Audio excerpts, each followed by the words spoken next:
अक्सर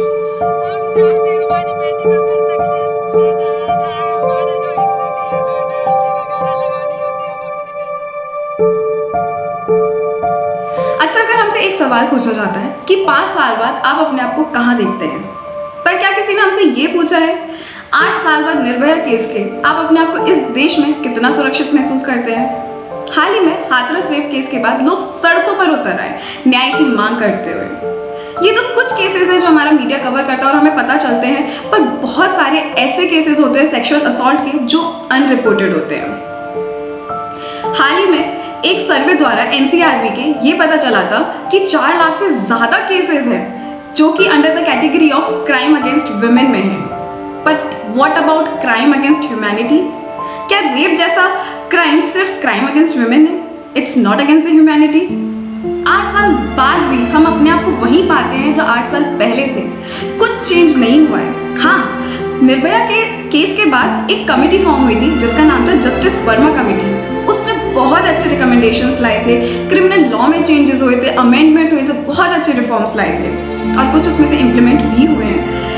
पर अफसोस की बात यह है कि आज भी हम अपने लोगों के माइंडसेट में कोई रिफॉर्म नहीं ला पाए। मैं आपको जल्दी से जस्टिस वर्मा कमेटी की कुछ रिकमेंडेशंस बता रही हूँ। ये सिर्फ कुछ है। जस्टिस वर्मा कमेटी की रिपोर्ट कम से कम 600 पेज से भी ज़्यादा की थी, तो मैं आपको कुछ रिकमेंडेशंस बता रही हूँ। जैसे कि पहली जो डेफिनेशन थी रेप की वो ब्रॉड कर दी गई थी और जो पनिशमेंट था वो और स्ट्रिक्ट कर दिया गया था। दूसरी चीज़, एक रेप क्राइसिस सेल सेटअप करने के लिए बोला गया था जो कि विक्टिम को हेल्प करता और काउंसिल करता। जैसे कि जो वो सेल है वो अपॉइंट कर सकता था किसी भी क्वालिफाइड पर्सन को जो उसकी विक्टिम की एफआईआर फाइल कराने में हेल्प कर सकता हो। तीसरी चीज़ ये बोला गया था कि हर पुलिस स्टेशन के एंट्रेंस पर एक सीसीटीवी कैमरा इंस्टॉल करना चाहिए। और सबसे अच्छी रिकमेंडेशन ये बोला गया था कोई भी मेंबर स्टेट लेजिस्लेचर का या पार्लियामेंट का जिसके अगेंस्ट कोई भी क्रिमिनल केस पेंडिंग है तो उसको अपनी सीट खाली कर देनी चाहिए as a mark of respect to our parliament and the constitution. इसके बाद फास्ट ट्रैक कोर्ट भी सेटअप हो गए थे जिससे कि जल्दी से जल्दी जस्टिस मिल पाए सेक्सुअल असॉल्ट के विक्टिम को। ऐसे बहुत अच्छी रिकमेंडेशंस थी जो जस्टिस वर्मा कमेटी ने दी थी और बहुत सारी इम्प्लीमेंट भी हो गई। ये बहुत अच्छी लग रही होंगी सुनने में, पर क्या ये सच में इफेक्टिव रही?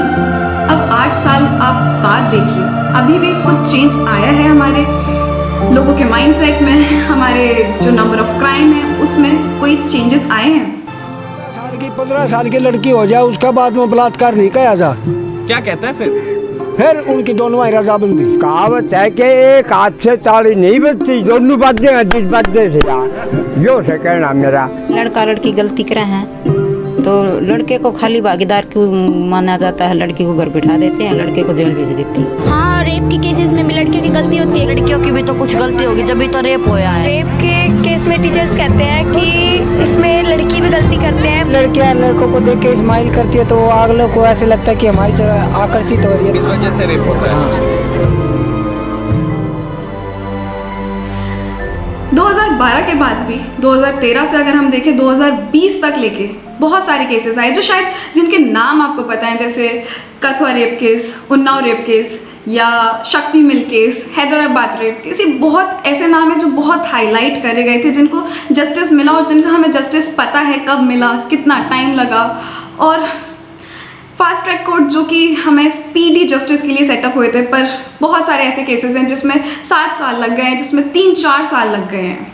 तो apart from giving justice to the victim we need to ask few questions जो एड्रेस किए जाने चाहिए, शायद जिससे ये केसेस कम हो या ना हो, पर ये प्रॉब्लम शायद थोड़ी या काफ़ी हद तक कम हो जाए।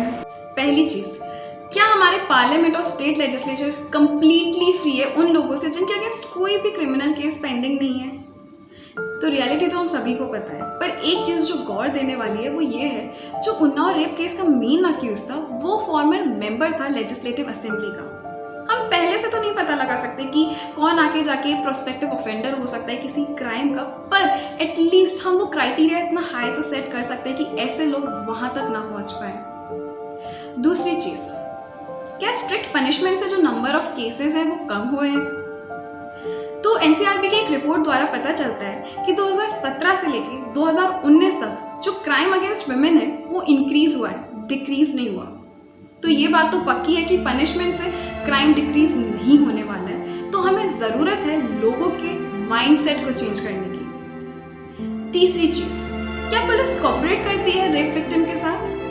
बहुत बार ऐसा होता है जब विक्टिम अपनी FIR फाइल करानी चाहता है तो उसको काफ़ी हरासमेंट फेस करना पड़ता है और बहुत बार बहुत टाइम लगता है रिपोर्ट फाइल FIR फाइल करने में, और उस दौरान क्या होता है जो एविडेंस होते हैं वो डिस्ट्रॉय कर दिए जाते हैं। और अगर बाय चांस FIR फाइल हो भी गई तो उसको इतने लाइफ थ्रेट मिलते हैं विक्टिम को कि वो अपनी FIR वापस ले लेता है। हमारे देश में कोई इंसान अगर ये बोलता है कि उसे शायद उसकी लाइफ को थ्रेट है तो उसको सिक्योरिटी मिल जाती है, पर कोई इंसान ऐसे इंसान की हेल्प करना चाहता है जिसने इतना कुछ फेस करा है, उसे सिक्योरिटी नहीं दी जाती है। कोई इंसान जो विटनेस बनने को तैयार है, उस इंसान के लिए जिसने इतना कुछ फेस करा है, उसे क्यों सिक्योरिटी नहीं दी जाती? और उस इंसान को खुद क्यों सिक्योरिटी नहीं दी जाती है जिसने ये सब कुछ फेस करा है? हमारे देश में रेप केसेस को एक बहुत अलग तरीके से हाईलाइट किया जाता है। जब भी कोई केस आता है तो पहले ये दिखाया जाता है वो इंसान जो विक्टिम है वो कौन से रिलीजन से है, कौन सी कम्युनिटी से है। ये सारी चीज़ें क्यों मैटर करती है? इंसान का ये सारा बैकग्राउंड बताना क्यों ज़रूरी समझा जाता है? और अगर कोई कसर रह जाती है तो उसको पॉलिटिकल पार्टीज एक दूसरे पर ब्लेम कर करके पूरी कर देती है। और वही पॉलिटिकल पार्टीज जब खुद पावर में आती है तो वो क्या करती हैं? शहरों के नाम बदल देती हैं, रीट्वीट कर देती हैं, रिलीजियस सेंटिमेंट्स के साथ शायद थोड़ा लोगों का ध्यान उधर डाल देती है। पर क्या ये सब कुछ जस्टिफाइड है? क्या ये सल्यूशन है इन सारी चीज़ों से डील करने का?